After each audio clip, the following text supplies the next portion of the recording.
Continuamos entrevistando a los invitados al Live Festival Amigos en Frase Corta.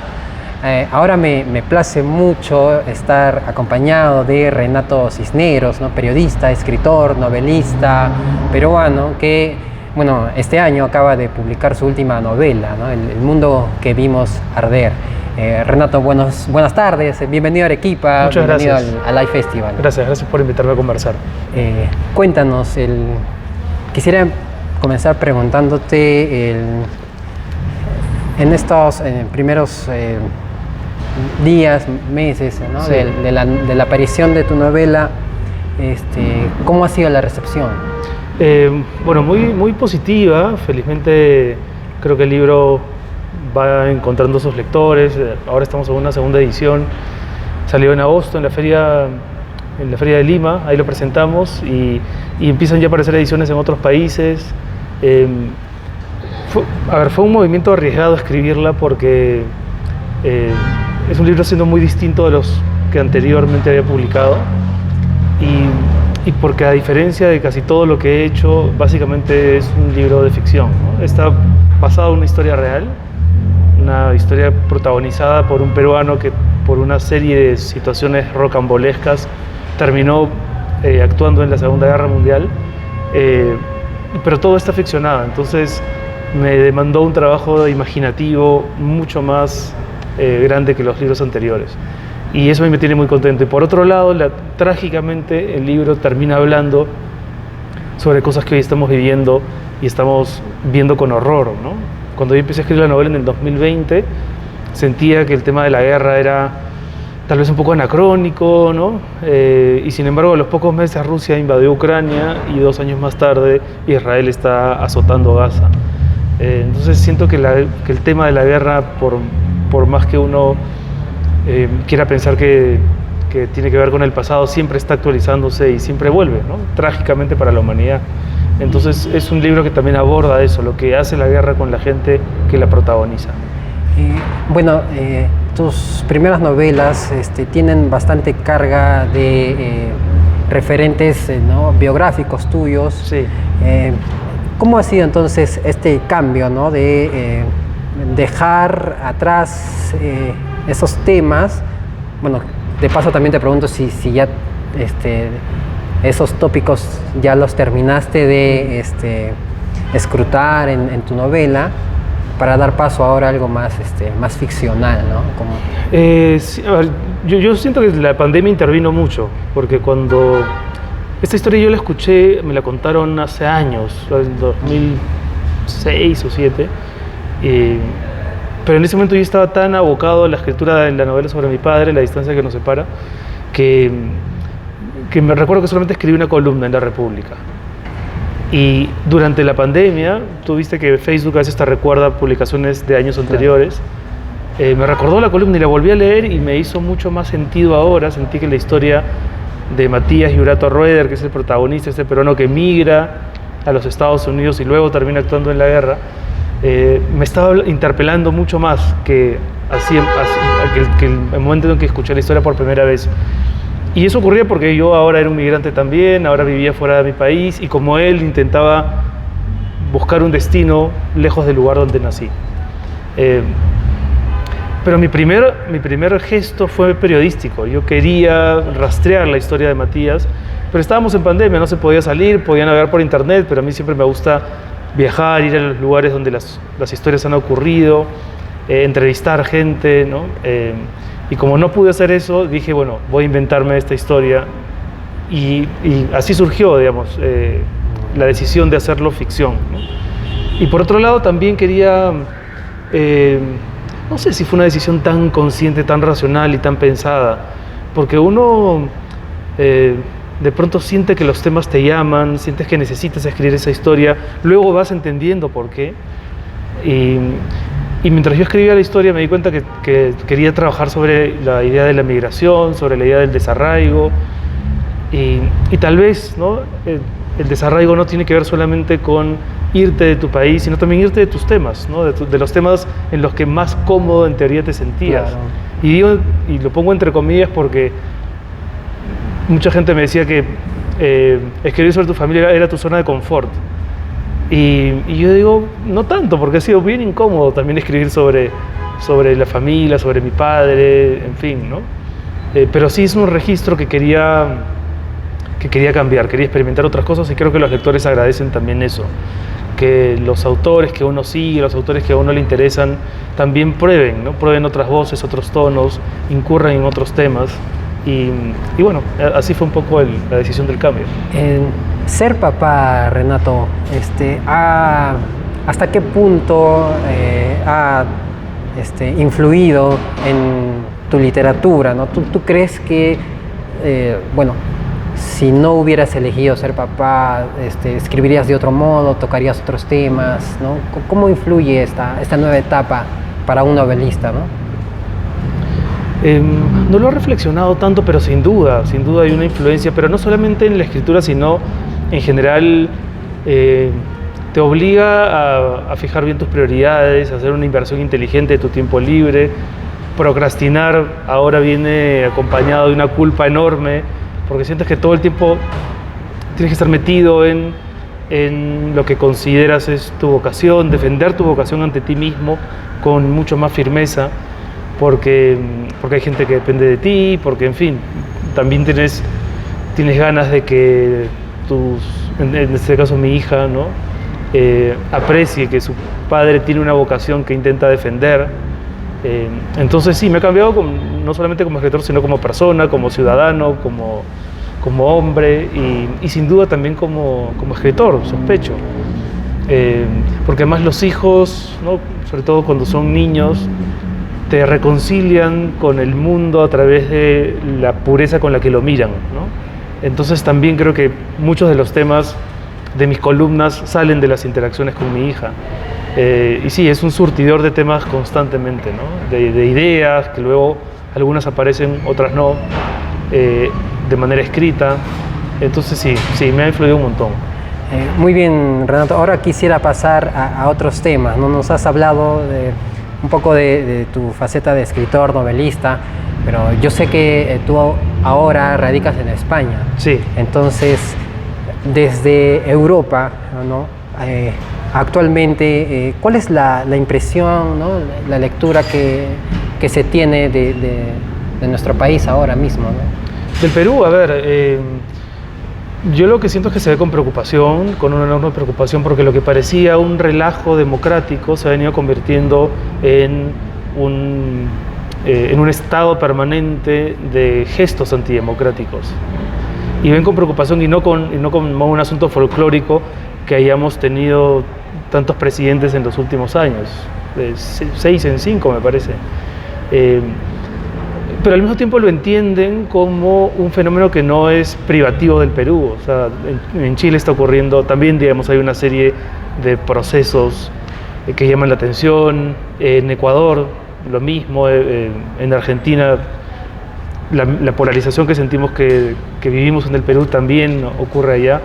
Y en España también. Cuando yo llegué a España hace 9 años, habían surgido Ciudadanos y Podemos como partidos jóvenes que ponían en duda el bipartidismo clásico del PP y del PSOE. 8 años más tarde, Ciudadanos ya no existe y Podemos ha quedado diluido a una representación casi anecdótica. Y es un país que ha cambiado el tono de su discusión política un montón. Lo que quiero decir es que mientras durante la pandemia lo que ocurría en España era como el futuro, que terminó pasando acá, ¿no? Porque ya la pandemia llegó primero y, en fin, fueron ocurriendo cosas que luego sucedieron aquí. En materia política creo que es al revés. Creo que aquí están ocurriendo cosas que muy posiblemente terminen sucediendo allá, ¿no? Por ejemplo, el deterioro total de los partidos políticos, esta polarización extrema, esta unión insólita, alianza insólita entre la izquierda más radical y la derecha más conservadora. Esas cosas ya empiezan a suceder allá. Entonces, sí, ven el Perú como un espejo un poco histérico de lo que podrían estar viviendo ellos en poco tiempo.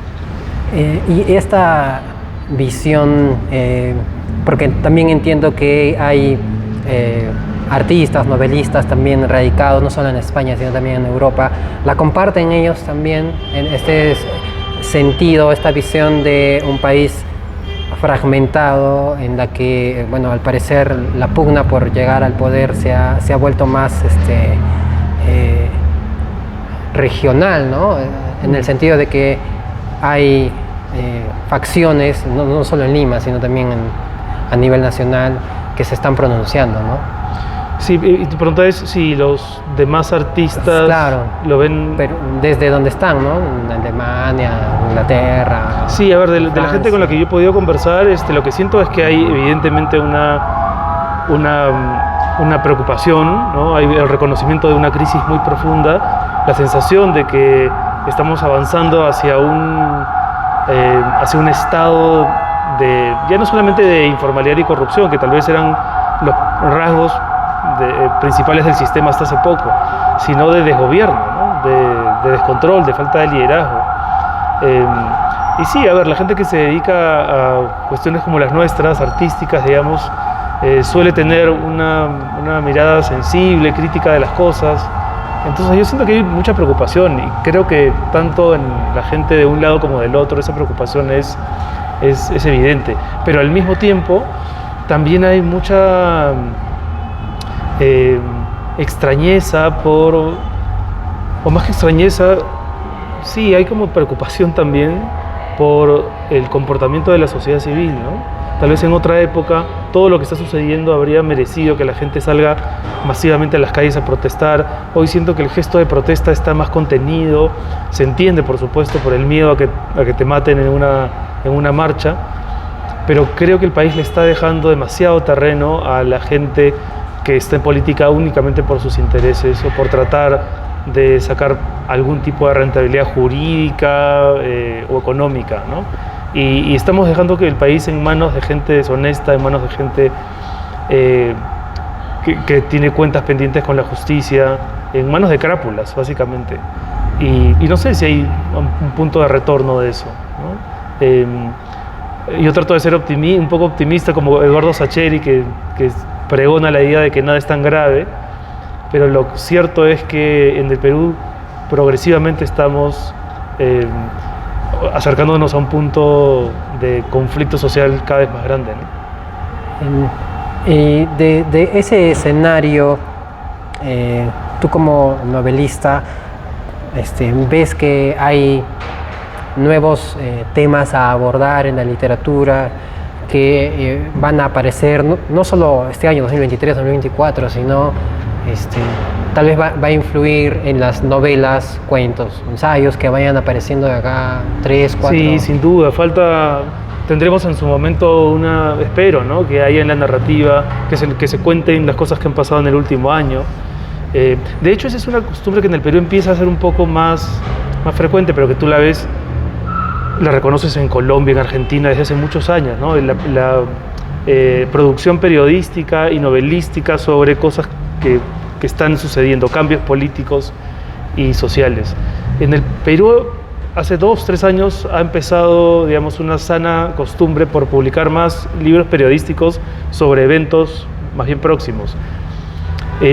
Yo tengo el proyecto de una novela, que de hecho la había empezado a escribir y en la pandemia la dejé de escribir para abocarme a esta última, que tiene que ver con el año 2000 y la vengo rumiando desde hace mucho tiempo porque siento que ese año tal vez marcó el inicio de la catástrofe que hoy estamos viviendo, ¿no? Porque nos comimos el cuento de que habíamos recuperado la democracia y la democracia nunca la recuperamos.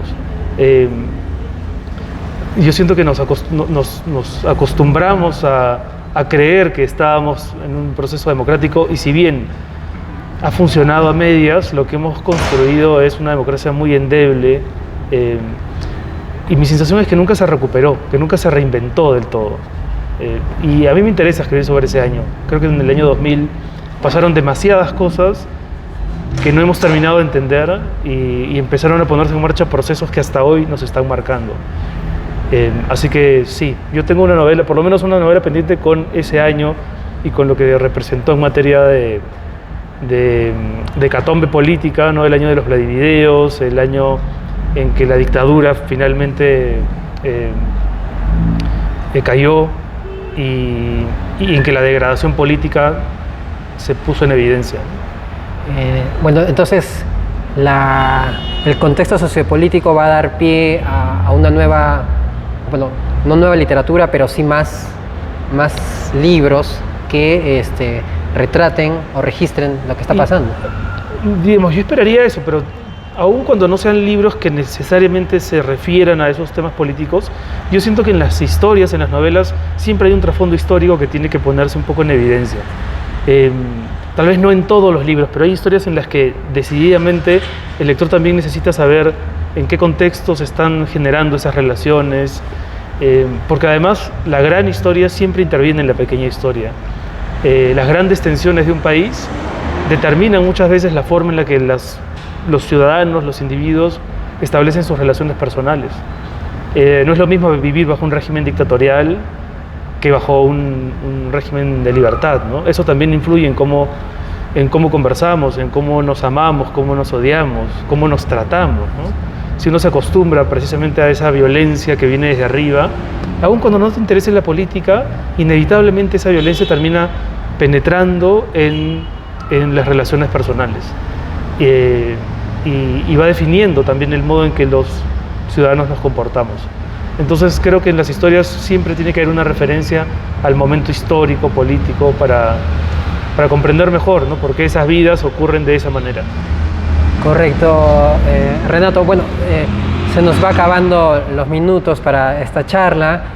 Bueno, no quisiera terminarla sin antes nuevamente reiterarte la bienvenida a Arequipa. Muchas gracias. Y qué gusto que el Live Festival también te haya considerado para esta edición, y espero que en las siguientes también sea así para continuar conversando. Gracias, Jorge Luis. Yo disfruto mucho cada vez que vengo a Arequipa, la paso súper bien, y no lo digo por demagón ni porque estoy acá, pero porque es un comentario que hago reiterativamente.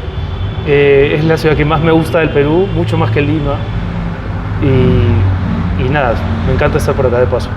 Muchas gracias, Renato. Amigos, en frase corta, Renato Cisneros estuvo con nosotros, aunque usted no lo crea. Muchas gracias.